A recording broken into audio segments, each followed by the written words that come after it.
হাদিসের মধ্যে আল্লাহর নবী বলেন, ইদা দাখালা রমাদান, রমজান যখন চলে আসে, রমজান যখন প্রবেশ করে, ফুতিহাত আবওয়াবুল জান্নাহ, মাহে রমজান প্রবেশ করার সাথে সাথে আল্লাহ রাব্বুল আলামিন জান্নাতের সব দরজাসমূহ খুলে দেন। সুবহানাল্লাহ। ওয়া উলমিকাত আবওয়াবু জাহান্নাম, মাহে রমজান আসার সাথে সাথে জাহান্নামের সব দরজা আল্লাহ রাব্বুল আলামিন বন্ধ করে দেন। ওয়াসুলসিলাতিশ শায়াতিন, শয়তানকে আল্লাহ রাব্বুল আলামিন বেড়ি শিকল পরিয়ে দেন, যাতে করে শয়তানি করে মানুষের উপর মাহে রমজানের রোজা কেড়ে নিতে না পারে। মাহে রমজান আসলে শয়তানকে আবদ্ধ করে রাখা হয়। দেখবেন মানুষ মাহে রমজানের আগে যেমন থাকে, মাহে রমজানে তেমন থাকে না, অনেক পরিবর্তন হয় না? হয়, অনেক পরিবর্তন হয়। এটা কেন? ওই যে শয়তানকে আল্লাহ পাক শিকলে বন্দী করে রেখেছেন, যার কারণে মানুষ যত খারাপই হোক না কেন, মাহে রমজান এসে আগের মতো থাকে না, অনেক পরিবর্তন হয়ে যায়।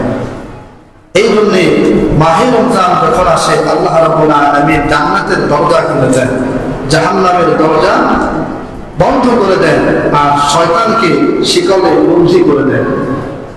আরেক হাদিসে আল্লাহর নবী বলেন, ইযা কানা আউয়ালু লাইলাতিন মিন রমাদান, মাহে রমজান যখন আসে, মাহে রমজানের প্রথম রাত থেকে ইউনাদি মুনাদিন মিনাস সামা, আসমান থেকে ঘোষণাকারীরা, আসমান থেকে ফেরেশতারা ঘোষণা করে, ইয়া বাগিয়াল খায়রি আকবিল ওয়া ইয়া বাগিয়াশ শাররি আকসির, হে ইবাদতগার, হে কল্যাণকারী, তুমি তোমার কাজ বেশি বেশি করে করো, হে ইবাদত গুজার, তুমি তোমার ইবাদত বেশি করে করো, ওয়া ইয়া বাগিয়াশ শাররি আকসির, হে খারাপ কাজের অধিকারী আকসির, তুমি তোমার খারাপ কাজ বন্ধ করে দাও।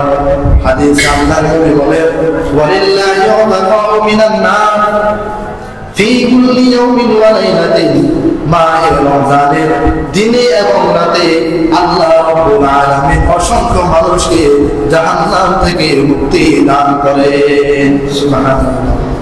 এতই গুরুত্বপূর্ণ মাহে রমজান। হাদিসের মধ্যে আল্লাহর নবী বলেন, ইন্না হাযা শাহরা শাহরুন মুবারাকা, মাহে রমজান এমন একটি মাস, এটি একটি বরকতময় মাস।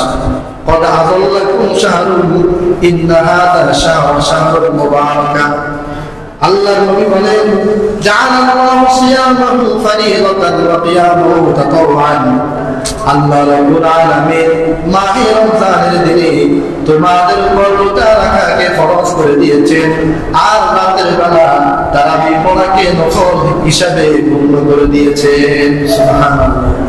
দিনের বেলা রোজা ফরজ, রাতের বেলা তারাবি সুন্নাত। রাতের বেলা তারাবি কি? সুন্নাত।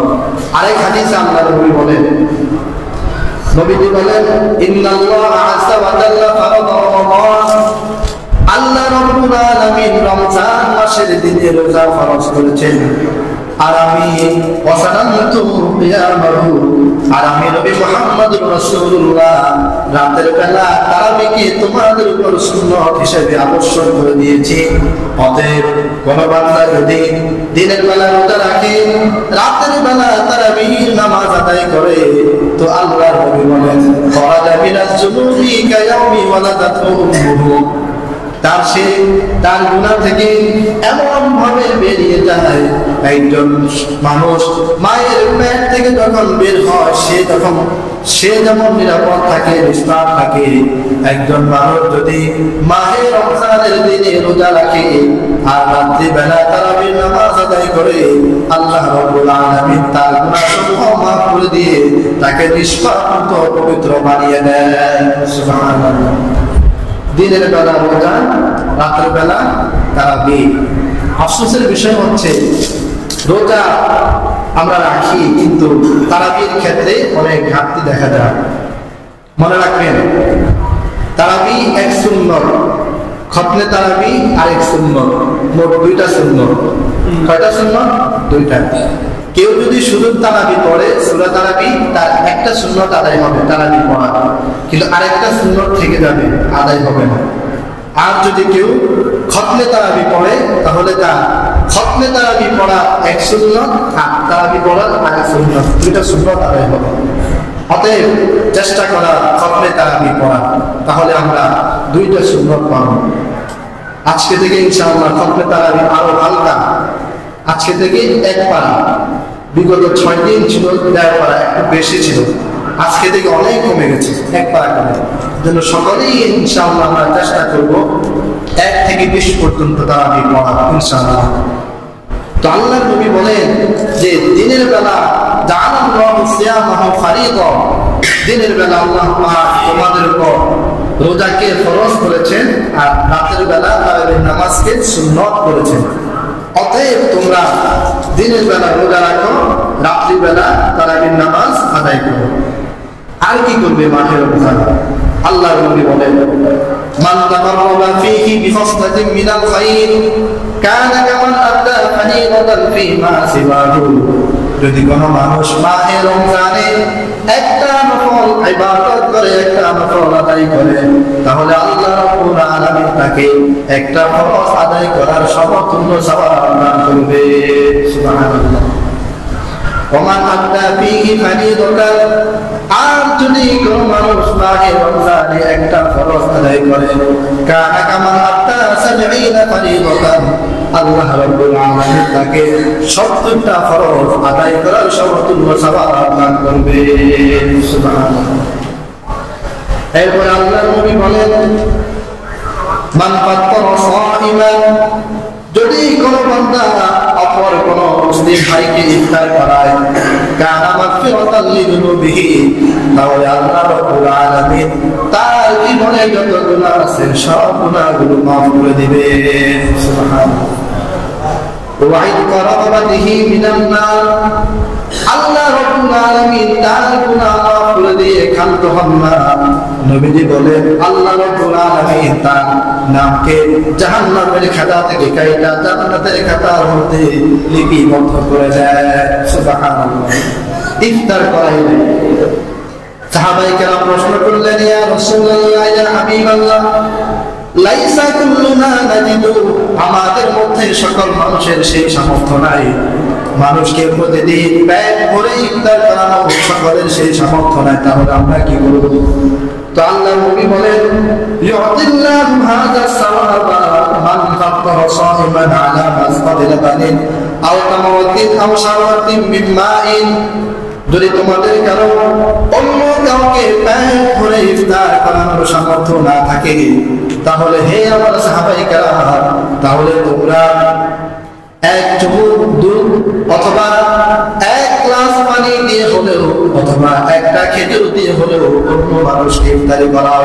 যদি এমনটা তোমরা করতে পারো, 1 চুমুক দুধ দিয়ে 1 গ্লাস পানি দিয়ে অথবা একটা খেজুর দিয়ে যদি তোমরা অন্য মানুষকে ইফতার করাতে পারো, ইউতিল্লাহু হাযা সাওয়াব, তাহলে আল্লাহ রাব্বুল আলামিন তোমাদেরকে ভরপুর সওয়াব দান করবে। সুবহানাল্লাহ। ওয়ামান আশবাআ সাইমান, আর যদি তোমরা কাউকে পেট ভরে ইফতার করাতে পারো, সাফাউল্লাহু আলাইহি, তাহলে কাল কিয়ামতের ময়দানে আমি নবী মুহাম্মদুর রাসূলুল্লাহ নিজ হাতে তাকে হাউজে কাউসারের পানি পান করাবো। সুবহানাল্লাহ। এখানে দুইটা বিষয় নবী বলেন যে তোমরা ইফতারি করাও, যদি ভালো করে ইফতারি করাতে না পারো, যতটুকু সামর্থ্য ততটুকু দিয়ে ইফতারি করা, তাহলে আল্লাহ পাক তোমাদের জীবনের সব গুনাহ মাফ করে দিবেন। আর যদি তোমরা ভালো করে পেট ভরে ইফতারি করাতে পারো, তো আল্লাহর নবী বলেন, সাকাতুল্লাহু আলাইহি, কিয়ামতের ময়দানে আমি তাকে হাউজে কাউসার থেকে পানি পান করাবো। সুবহানাল্লাহ। অতএব ইফতারের ক্ষেত্রে আমাদেরকে বিজয়ের হিসাব হতে হবে। এখানে কোনো হিসাব চলবে না, হিসাব চলবে না। আপনি কাউকে পেয়েছেন, নিয়ে আসেন, তাকে ইফতারি করান। ইফতারি করার জন্য লোকটা গরিব হতে হবে শর্ত না। ইফতারি আপনি যদি লোকটা গরিব হয়, তাকে ইফতারি করালে সওয়াব বেশি হবে, ঠিক। তবে যদি গরিব না হয়, আপনার পাড়া পড়োশি হয়, তাকে ইফতারি করান, আল্লাহ পাক আপনাকে সওয়াব দান করবেন। আর যদি লোকটা গরিব হয় তাহলে আপনার সওয়াব আরো বেশি হবে। এই জন্য ইফতারি করতে হবে, করাতে হবে বিগয়রি হিসাব, যে আমি 2 জন মানুষের ইফতারি বানাইলাম, এখন 3 জন কিভাবে খাবো না। 2 জন মানুষের ইফতারি বানাইলেন, হঠাৎ করে 5 জন হয়ে গেল, খুশি মনে সকলে একসাথে খান, এটা আল্লাহ পাক বরকত দান করবেন, সওয়াব দান করবেন। এই জন্য আমাদের ইফতারি হতে হবে বিগয়রি হিসাব, কোনো হিসাব নাই। যখন যাকে পাই তাকে ধরে আমরা ইফতারি করবো ইনশাআল্লাহ।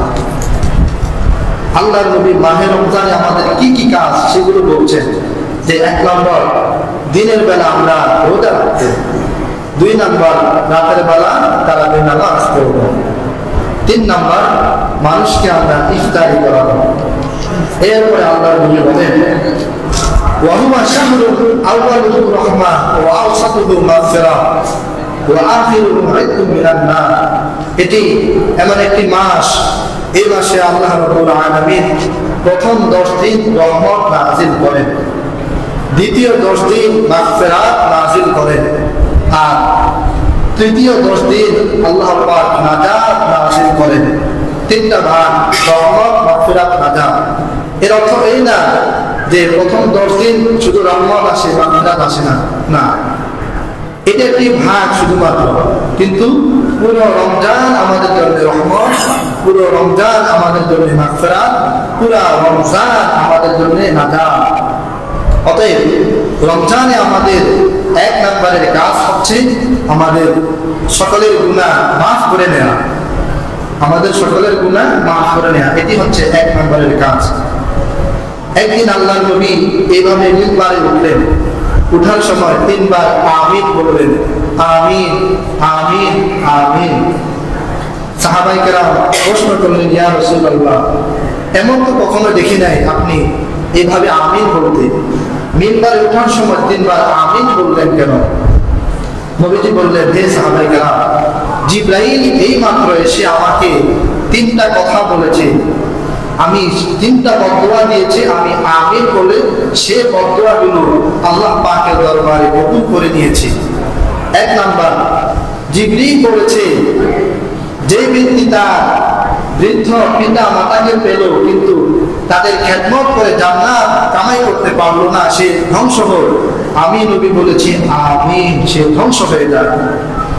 2 নম্বরে জিবরিল বলেছে যে ব্যক্তি মাহে রমজানের রোজা পেল, এরপরও সে মাহে রমজানে তার গুনাহকে মাফ করাতে পারলো না, সে ধ্বংস হোক।